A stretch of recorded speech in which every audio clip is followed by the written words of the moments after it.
ቆይ አንዴ ቪዲዮን ከመጀመራችሁ በፊት ይሄን ቻናል ሰብስክራይብ ማድረጎን እርግጠኛ ይሁኑ። እናንተ ለኛ ሰብስክራይብ ማታደርጉ ከሆነ እንዴት ነው ለናንተ አስቂኝ ቪዲዮችን የምንሰራው? እና ባካችሁ ሰብስክራይብ እና ላይክ በማድረግ እንጀምረው። ይመቻችሁ።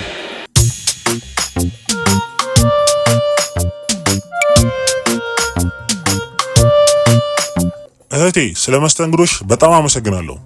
ወንድሜ እኔም ስለመጣህ በጣም አመሰግናለሁ። ወደ ሀገሬ ልመለስ ነው። ጭንቅሎ የኔ ያለው ጭንቅሎ ና አጎትዬ ነው መተቻ በለው እስኪ። አጎቴ ልትሄድ ነው? አጎቴ ስለመጣህ በጣም አመሰግናለሁ። ቻው በቃ። ጎበዝ የኔ ልጅ። ጭንቅሎ አቤት አጎቴ። ለራስና ለተናናሾች የሆነ ነገር ትግዛበት ብር ልስጣ? አጎቴ በጣም አመሰግናለሁ። እሺ በለዝ አጎቴ አመሰግናለሁ በጣም። አጎት ሲመጣ የሆነ ነገር የሚሰጠን አጎታችን እውነተኛ አጎታችን ነው። አመሰግናለሁ አጎቴ በጣም። ዝም በል እህቴ። በቃ በስልክ እናወራለን። እሺ በሰላም ግባ በቃ። ጭንቅሎ የኔ ልጅ ና እስቲ ወደዚህ። ብር ስታገኝ ምን አድርጎ ነበር ያልኩ? ብርን ቆጥበ ብዙ ብር ሲሆንልህ ትልቅ ነገር ትገዛለህ አላልኩም? አዎ እማዬ ልክ ነሽ። ስለዚህ አምጣ እማዬ እንኪ። አንቺ ጋር ያለኝ ገንዘብ አሁን 7500 ብር ነው። አዎ ልክ ነህ። አስቀምጬልሃለሁ። እማዬ እንኪ ለወንድሜ ዶዮ ቤቱን አስታክየለት 500 ብር ሰጠኝ። ከዛ እኔም አንቺ ጋር ላስቀምጠው ብዬ ነው። በእውነት? እሺ አስቀምጥልሃለሁ። እማዬ አንቺ ጋር ያጠራቀምኩት ገንዘብ አሁን 9250 ብር ሆኗል። እማዬ በመጻፌ ላይ እየጻፍኩ ነው። ችግር የለውም። እማዬ ዛሬ ቤተክርስቲያን ስሄድ እትዬ ገነትን አወቅሻት? ቤተክርስቲያን ውስጥ አንድ ጥያቄ ጠየቀችኝ። ከዛ እኔ ቶሎ መልሱን አገኘሁት። ከዛ 1000 ብር ሸለመችኝ። እማዬ አሁን አንቺ ጋር ያለኝ ጠቅላላ ብር ስንት ነው? ጭንቅሎ አላስታውስም፣ ግን በኋላ አስታውሰዋለሁ። እማዬ አትጨነቂ። አንቺ ብትረሺው ራሱ እኔ በፍጹም አልረሳውም፣ አስታውሰዋለሁ። እማዬ አንቺ ጋር ያለኝ ገንዘብ አሁን 14200 ብር ነው። እማዬ ይሄ ብር ሲበዛ ቤት ለመስራት አውሮፕላን ለመግዛትና ለኔም ትንሽ የመኪና ገዛለሁ። ችግር የለውም። አውሮፕላንና የፈለከውን ነገር ትገዛለህ፣ አታስብ። እማዬ አሁን ስለ አንድ ነገር እያሰብኩ ነው። አውሮፕላን ትልቅ ስለሆነ ማቆሚያ ቦታ ራሱ አይኖረኝም። ስለዚህ ግቢያችን ትንሽ ስለሆነ ከዚህ በኋላ አውሮፕላን አልገዛም። አንድ መኪና ብቻ ገዝቼ ትልቅ ቤት እገነባለሁ። ከዛ አንቺን እና አባቴና ወንድሞቼን እናቶቼን በትልቅ ቤት እንድትኖር አደርጋለሁ። ችግር የለውም። ግን እማዬ ካጠራቀምኩት ገንዘቤ ላይ 200 ብር እንድትሰጭኝ እፈልጋለሁ። ከዛ የምፈልገውን ብስኩትና ኮካ ገዛለሁ። እማዬ ከ14200 ብር ላይ 200 ብር ብቻ ስጭኝ። 200 ብር ብስኩትና ኮካ ልገዛበት ነው። ጭንቅሎ 200 ብር ፈልጋለሁ እያልክ ነው? ከየት ነው 200 ብር ይመጣል እንዴ? እማዬ በጣም ትቀልጃለሽ እኮ። እነዚህ ቀሎችን ከተርኪ ቀሎች ላይ መካተል ጀመረሽ ነው እንዴ? እማዬ አንቺ ጋር ካጠራቀምኩት 14200 ብር ላይ 200 ብር ብቻ ስጭኝ። ገንዘብ እንዲሰጥኝ እፈልጋለሁ። ብስኩት ልገዛበት ነው። ጭንቅሎ ዛሬ ቁርስ ምን ነበር የበላው? እንቁላልና ስጋ። ታዲያ በምን ተገዝቶ የመጣ ይመስላል? ፈጣሪ ነው ለእናቴና ለአባቴ የሚሰጣቸው። ከዛ እናንተ ደግሞ እኛን ታኖሩበታላችሁ። ኧረ እባክህ እውነት? ከባለፈው ሳምንት ጀምሮ ምን እየበላህ ነው? አንተ ከተወለድክ ጀምሮ የምትበላው ይህ ሁሉ ምግብ ገንዘብ ከየት የመጣ ይመስላል? እማዬ እነዚህ ነገሮችን ታውቂያለሽ። ፈጣሪ ለአንቺና ለአባቴ ይሰጥ፣ ወላጆች ደግሞ ለእኛ ልብስ ይገዙልናል፣ ምን ፈልገው ነገር ያደርጋሉ። እኔ ደግሞ ሳድግ አትጨነቂ፣ መልሼ ያደርግልሻለሁ። ምንም አታስቢ እሺ። ዝም በል እባክህ ደደብ። የትምህርት ቤት ክፍያስ? እኔ ሁሌ የምገዛልህ አስክሬምስ ገንዘቡ ከየት የመጣ ነው ይመስልህ? እማዬ እነዚህ ነገሮች ለምን ጠይቅኛለሽ? እማዬ ይሄ ሁሉ ነገር እኮ ቤተሰብ ለልጆቻቸው ግዴታ ማድረግ ያለባቸው ነገሮች ናቸው። እኔ ለምን ጠይቅኛለሽ? እማዬ 200 ብር ብቻ የጠየቅኩሽ እኮ ከአንቺ ላይ ሳይሆን ከራሴ ገንዘቤ ላይ 200 ብር ስጪኝ ያልኩሽ። በእውነት እንደዛ ነው? ያንተ ማለት የኔ ማለት ነው? እሺ ጭንቅሎ። ኧረ እማዬ ግፍ ነው፣ ስጪኝ። ይሩጣ ከዚህ ውሻ። የትምህርት ሙሉ ክፍያ ለመክፈል ለምግብስ ጁስም ገዛውልህ። ይሄን ሁሉ ነገር የተጠቀምክበት ከራሴ የገዛ ገንዘብ ላይ መሆን አታውቅምና ነው? ጥፋ ከፊት ያውን ውሻ። ወይኔ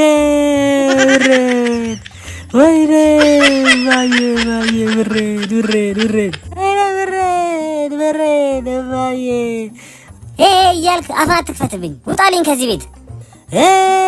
ጭንቅሎ ምን ሆነ ነው? ወይኔ ብሬድ ጭንቅሎ ምን ተፈጠረ?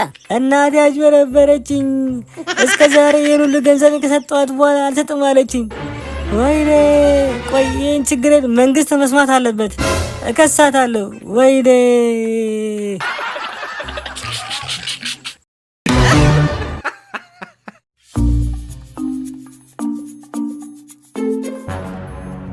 እንዴት ነህ ጌታዬ? ሰላም፣ ምን ልርዳ? ጌታዬ ካንተ ጋር መስራት ፈልጌ ነበር። ምን? እርግጠኛ ነህ ይሄን ስራ መስራት ትችላለህ? ይህ ስራ ለሰነፍ አይሆንም። ምን? ኧረ አትጨነቅ። ወደ ስራ እንሂድ ጌታዬ። ተግባሬ ከማውራው በላይ ይናገራል። Everything up on page. The leg on from Sabo to my two. Everything I manage. I remember I go Ghana, go look for money. My German call me.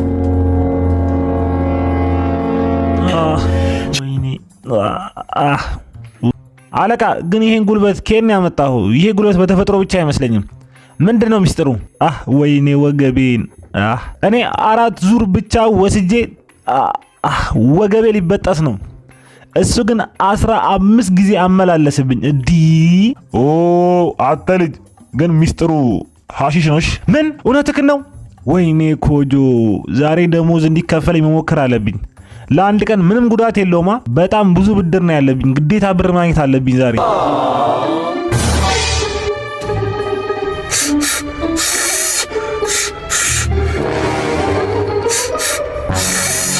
A few moments later.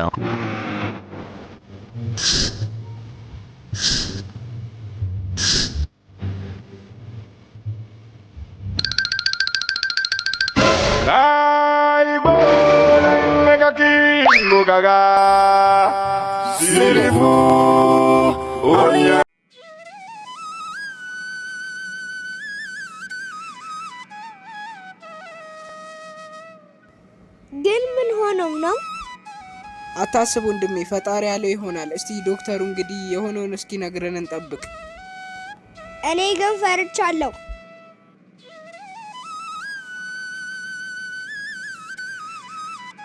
የአቶ ተሰማ ቤተሰብ፣ እስቲ ዶክተሩ እየጠራን ነው። በቃ መጣሁ። እሺ እዚሁ ተቀምጠ ጠብቀኝ።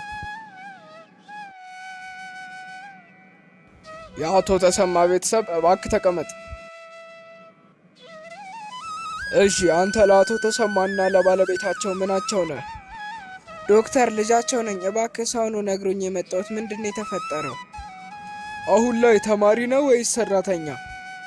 ዩኒቨርሲቲ ውስጥ የ1ኛ ዓመት ተማሪ ነኝ ዶክተር። ካንተ በላይ ወይም በታች የሆነ ልጅ አለ? አዎ፣ አንድ ታናሽ ወንድም አለኝ። ምንድነው ዶክተር? እናትና አባቴ ሰላም አይደሉም እንዴ? ጨነቀኝ እኮ። ይኸውልህ፣ እሺ አሁን በምነግር ነገር ይኸውልህ፣ መደናገጥ የለብህም። ማንኛውም ሰው ሊያጋጥመው የሚችል ነገር ነው። ረጋ ብለህ አዳምጠኝ። እናትና አባትህ በደረሰባቸው የመኪና አደጋ ሁለቱም በሚያሳዝን ሁኔታ ህይወታቸውን አጥተዋል። ዶክተር፣ ይሄማ አይሆንም። ማረ ይሄን ስነግርህ በጣም እያዘንኩኝ ነው። እባክህን ተረጋጋ። ማንኛውም ሰው ሊያጋጥመው የሚችል ነገር ነው። ወይኔ እናትና አባቴ። ተረጋጋ እንጂ እንግዲህ ይሄ እኮ ምንም ማድረግ አይቻልም። ፈጣሪ ነው ያመጣው። አንተም ተረጋግተህ ታናሽ ወንድምህን ማረጋጋት ነው ያለብህ። በተረፈ ከአሁን በኋላ አንተ ላይ ታላቅ ኃላፊነት ይኖርብሃል። የቤተሰቡን ጠቅላላ ሀብትና ንብረት መቆጣጠር እንዲሁም ታናሽ ወንድምህን እንግዲህ በኃላፊነት ማሳደግ አለብህ። በማንኛውም መልኩ ደግሞ ልረዳ ዝግጁ ነኝ። ካጠገብህ ሆኜ ያግዝሃለሁ ሁሉንም ነገር።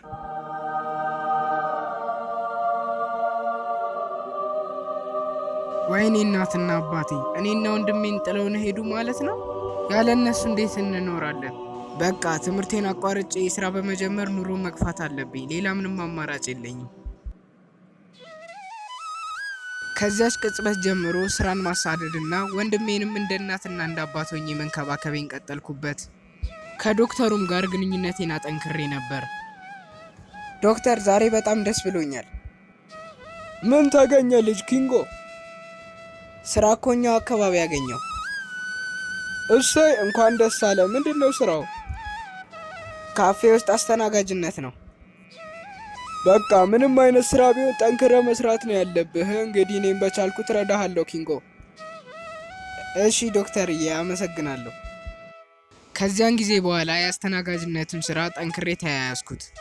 በሰዎች ዘንድም ተወዳጅነት እየናረ መጣ። አለቃዬም ቢሆን በስራዬ ዘውትር ያበረታታኝ ነበር። ከጊዜ ወደ ጊዜ እኔም በስራ ደረጃዬ እየተሻሻልኩ የምሰራበትም ካፌ እያደገ መጣ።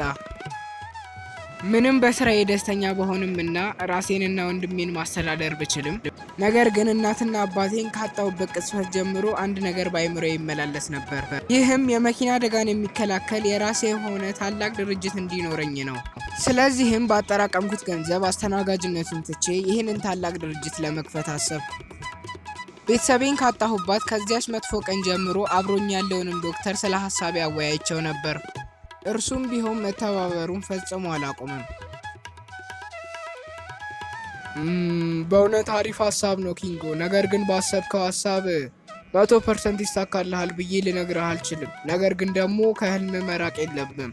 ያሰብከው መኖር አለብህ። ስለዚህ እንዳልከው በቃ ስራውን አቋርጠ ወደ ህልም ጉዞ ጀምር ነው የምለው ነኝ። እሺ ዶክተርዬ አመሰግናለሁ። በቃ አንዳንዴ ብቅ እያልኩ ጠይቆታለሁ። ከዚያም ስራዬን ልለቅ እንዳሰብኩኝ ለአለቃ ያስረዳሁት። አለቃ በእውነት ከእርሶ ጋር ከ1 ዓመት በላይ በስራ በመቆየቴ እጅግ በጣም ደስተኛ ነኝ። ነገር ግን አሁን የራሴን ቢዝነስ ለመገንባት እያሰብኩኝ ስለሆነ ለማቋረጥ አስቤ ነበርና እሱን ልነግሮት ነው የመጣሁት። ምን ነው ኪንጎ፣ በሰላም ነው የምታቋርጠው? አዎ አለቃ፣ ያኔ እርሱ ጋር ከገባው ጊዜ ጀምሮ እንዲኖረኝ የምፈልገው አንድ ታላቅ ድርጅት ስላለ አሁን እሱን ለማቋቋም ብዬ ነው ለማቋረጥ ያሰብኩት። አይ አንተን የመሰለ ሰራተኛ ግን ያው ከየት አገኛለሁ ካልክ ይሁንልህ እንግዲህ።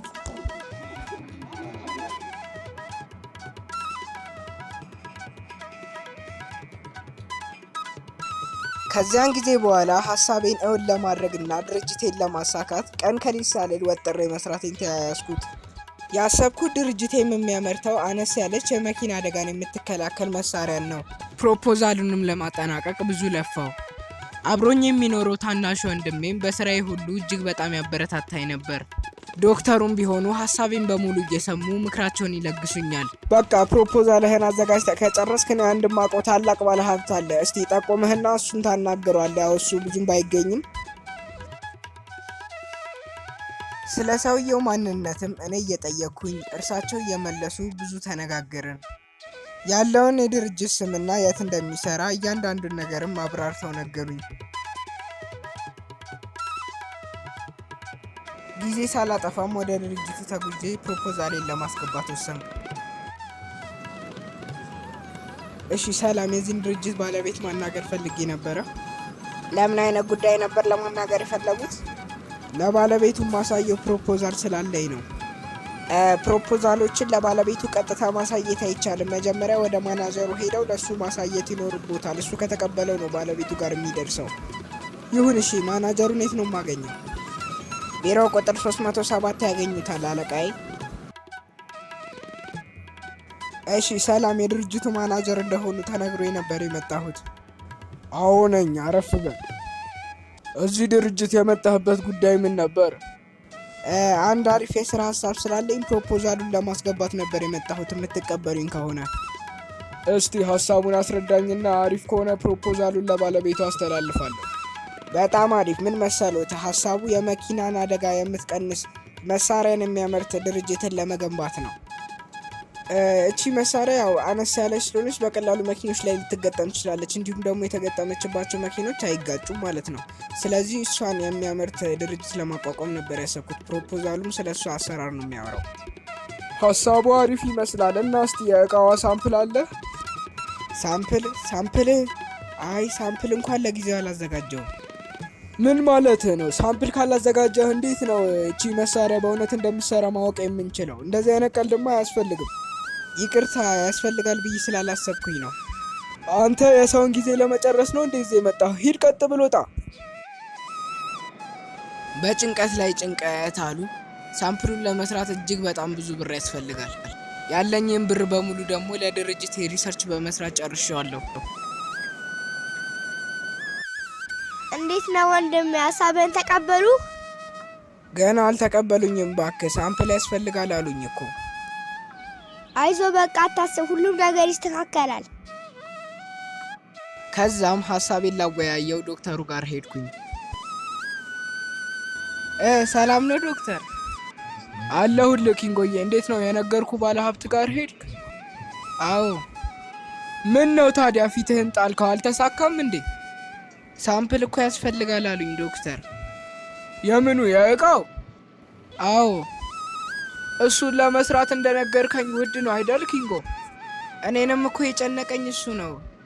አሁንማ በፕሮፖዛሉ ላይ ያለኝን ብር በሪሰርች ስለጨረስኩኝ በቃ ያለኝን ቤት እኔና ወንድሜ የምንኖርበትን ቤት ሽጬ ከዛ በቃ ተከራይቼ ለተወሰነ ጊዜ ኖሬ ብሩን ሳገኝ ደግሞ ገዝቼ ለመመለስ ነው ያሰብኩት። ተው እንጂ ልጅ ኪንጎ፣ እሱ ይሻላል ብለህ ነው? እኔ ጋርም ቢሆን እኮ የተወሰነ ገንዘብ አለ፣ ያው አይበቃም ብዬ ነው እንጂ። ግድ የለም ዶክተር፣ እንደዛ ባረግ ነው የሚሻለው። ያው ለተወሰነ ጊዜ ብቻ ነው እኮ ብር፣ ከዛ ሳገኝ ገዝቼ እመለሳለሁ። እንግዲህ ፈጣሪ እርዳ ኪንጎ።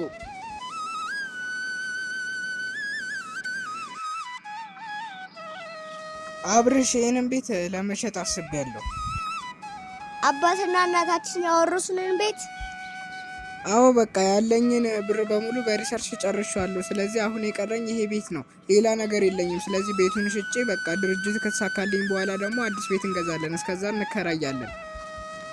እሺ አንተ እንዳልክ ኪንጎ። በመቀጠልም ቤቱን ለመግዛት ፈቃደኛ የሆነ ሰው ፈልጌ ያነጋገርኩ። እሺ በቃ ተስማምቻለሁ፣ ቤቱን ገዛሃለሁ። ግን ለምንድን ነው ለመሸጥ ያሰብከው? ለመሸጥ ያሰብኩበት ምክንያትማ ለሆነ ባለሀብት ፕሮፖዛል ላስገባ ነበር። አንድ ድርጅት የመክፈት አላማ አለኝ እና ደግሞ ሳምፕሉን ከዛ ያስፈልጋል ሲሉኝ ጊዜ ሳምፕሉን የምሰራበት ገንዘብ ስለሌለኝ በቃ ያው ስለቸገረኝ ቤቱን መሸጥ አለብኝ። ለዛ ነው። ባለሀብቱ የምን ድርጅት ባለቤት ነው? እስቲ ምናልባት ካወቅኩት። ሞቴል የሚባለው ድርጅት የሱ ነው። የፈጣሪ ያለ ስሙ አሰግድ ነው? አዎ የባለቤቱ ስም እንደዛ ነው። እርሶ እንዴት አወቁት? አሰግድ የሞቴል ድርጅት ባለቤት እኮ እኔ ነኝ። እየቀለዱ አይደለም መቼም። እውነቴን ነው ስል እስቲ ፕሮፖዛሉን ስጠኛው። ይሄንንም የቤቱን ሽያጭ እናዘግዩና ፕሮፖዛሉን መጀመሪያ ሊየለ አሪፍ ከሆነ እስቲ እቀበልሃለሁ። እንግዲህ ሊየውና። አይ ፈጣሪ፣ ለካ መንገዴን በሙሉ እያመቻቸልኝ ነው። እሺ ፕሮፖዛሉን ሰጦታለሁ።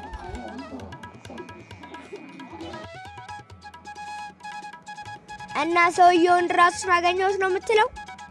አዎ አጋጣሚ አይገርምም? በጣም እንጂ። ይሄማ የፈጣሪ ስራ ነው። እኔም በወቅቱ እንደዛ ነበር ያልኩት።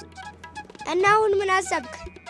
የቀጠረኝ ከ3 ቀን በኋላ ስለሆነ ቢቀበሉኝም ባይቀበሉኝም አዲስ የሆነ ሱፍ ለመግዛት አስቤያለሁ። በጣም አሪፍ። እጅህ ላይ ባለው ገንዘብ እንገዛለን። እኔም እንደዛ ነው ያሰብኩት።